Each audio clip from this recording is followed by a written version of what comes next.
Margaret Fuller was a feminist, and she, early feminists insisted women deserve the range of individual choices, the possibility of self-realization that constituted the essence of freedom.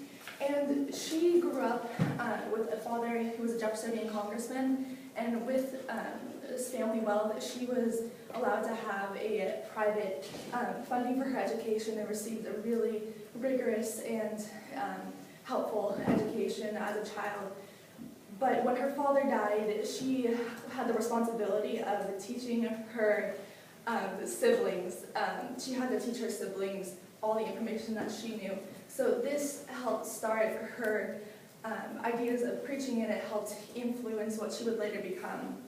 And her main concerns were that she was really involved in prison reform. She was involved in abolitionism, especially women's suffrage rights, and education and political equality for minorities.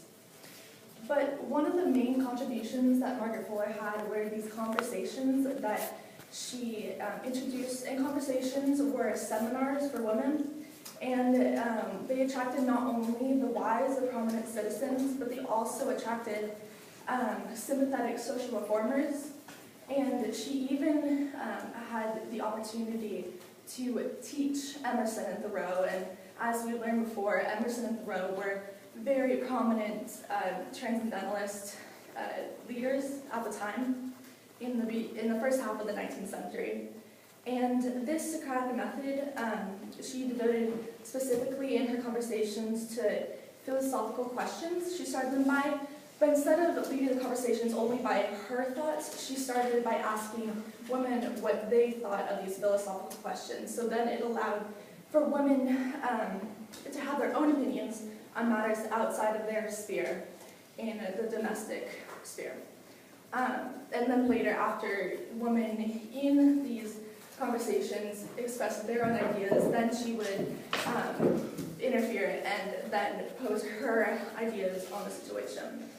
But overall, her beliefs and goals were to overcome the state oppression and challenge patriarchy and hierarchy in society. And she believed that every man and woman has the right to life, liberty, and the pursuit of happiness. And the pursuit of happiness in this case is whatever your talents may be, you have the right to be able to pursue them and live life to the fullest without being restricted to your gender roles in society. And to sum it up, she believed every path to self-fulfillment should be open to women as freely as it is to men.